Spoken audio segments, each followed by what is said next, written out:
People do business with people that they like, know, and trust. And the reason why they like people or do business with them is because they have rapport with them. Let's talk today about rapport. Rapport is power.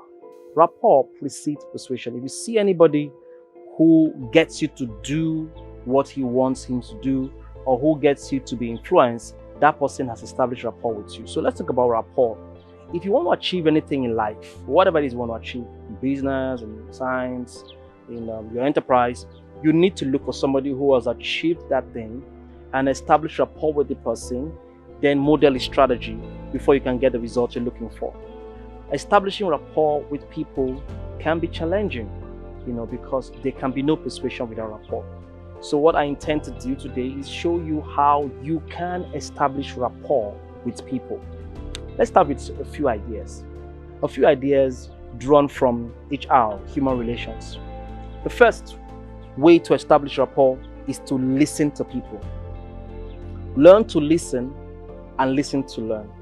God gave us 2 ears and 1 mouth so that we can listen twice as much as we talk. Listening to people is a subtle form of flattery.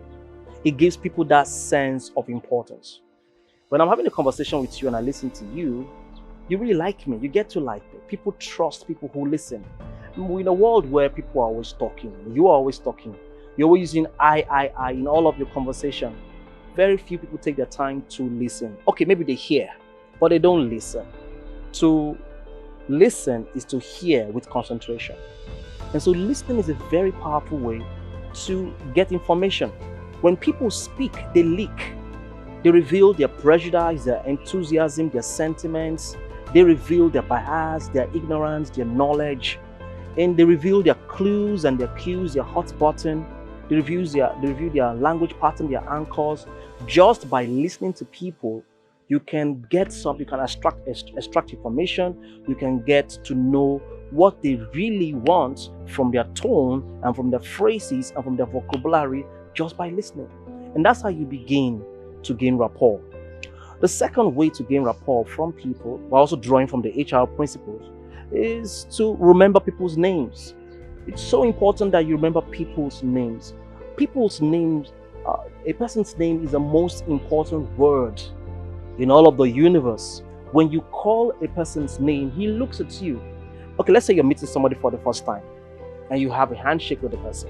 You engage some conversation with the person. The first thing you want to know is his name, right? And then maybe it's from an African culture or from an African place where the name is tongue twisting. Making the effort to know his name is flattering. And it will help you to gain rapport with him. And guess what? You see him the second time and then you call him by his first name. He gets to like you. He gets to trust you. And he feels that you know him. The name is so important. As a matter of fact, in persuasion, we say there are 5 most interesting words or 5 most persuasive words. The first one is you. The second one is free. The third one is more. The fourth one is a person's name. And so the last word is imagine. So those are the 5 things that persuade people. And a person's name is one of those things that persuade people. Have you ever called a telecommunication network before? You picked up your phone and you had an issue with your line or something, and then you called them. And the person tells you his name and gets to find out what your name is. Imagine what happens next. Throughout the conversation you have with that person, the person will keep referring to your name, calling you by name, George. Okay, so we're going to handle this, George. Why are they doing that? Because when you call a person's name, you're calling his soul.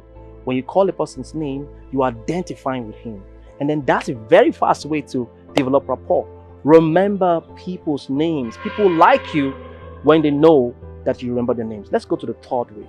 It's very easy. Smile. Okay, try this experiment. Go out there in the road, on the street, and then smile at people. Guess what you get back? A smile in return.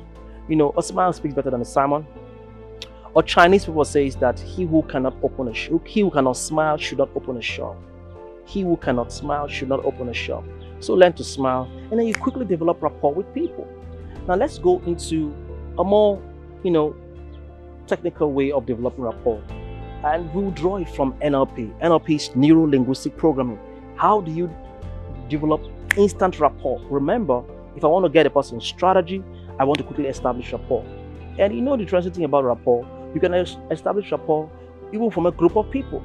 And that way to establish rapport is to do what is called mirroring. What? Mirroring. To mirror somebody. To literally mimic a person without the person knowing that you're doing that. Now, it's important that when you mirror a person, you're mirroring the person and the person does not realize you're doing that. Now, actually, when you're with your buddies or with your friends, you're mirroring yourself. If somebody was to use a camera just to videotape you, you would observe that you're mirroring his mannerism, his smile, his laughter, all of that. We are constantly mirroring people that we like, know, and trust. But you can initiate the process. You can lead. You can match, first of all, their subconscious cues and clues and then mirror them. Mirroring is very powerful. Okay, so you're taking a girl out on a date and then she is supposed, you want her to befriend you, to become your friend. And then you're ordering for something because you understand the concept of mirroring and you want to gain instant rapport with her. What you simply do is that you request for the same meal that she's requesting for. You eat at the same rhythm. You talk at the same pace. You are breathing pattern, everything. You can mirror tonality, you can mirror dressing. You're speaking to a group of people of similar culture and you choose to dress that way, you develop instant rapport. Mirroring is a very powerful way to develop rapport in business, in sales, as a parent, as lovers. Now, there are three things I want you to highlight. If you're taking down note, this is important. The first thing we'll talk about is matching. For you to successfully execute the mirroring process to establish rapport, you want to match. What does it mean to match? To match the person's subconscious or his behavioral pattern, his language pattern, the way he's behaving. You want to mirror or match, first of all. So let's say the person is using the word nice in the conversation. You want to first match that. You want to match the word nice. Or the person is tilting backwards. You want to also tilt backwards. The person touches his nose in a peculiar way. You want to do the same thing without the person recognizing that you're doing that. Once you have successfully matched the person, subconsciously, the person thinks that you are relatable, you are his friend, and the person will eventually allow you to lead him. So we start with matching. You match his subconscious or his activities, all right? Then you move on from there and then lead him. You lead him to start doing certain things, that you want him to do. Once the person starts doing that thing that you want him to do, you have lured him. So we say matching and leading all form together to form mirroring. And there's something called pacing, even in mirroring. What that means is that as you're matching a person, you're walking at his pace, that is pacing. As you're leading a person and the person is walking at your pace, that is pacing. When you're moving at the same rhythm and flow, you are pacing. So three key words in mirroring: matching, pacing, and then leading. These three enables you to mirror. Remember that if you're going to get to establish rapport with people, you really have to mirror them. Now let me say this to you. Why do you gain instant rapport with people? You gain instant rapport with people because you want to learn strategy. You really cannot learn strategy from somebody who is masking himself, somebody who is preventing you from learning the secrets. People's success are in their routine. And we talk a lot about modeling in neuro-linguistic programming. And you cannot understand modeling and you cannot effectively model a person's strategy, his language pattern, his physiological pattern, if you don't first establish rapport with the person. So it's important that you establish rapport before you start thinking of persuading or learning strategy of that person.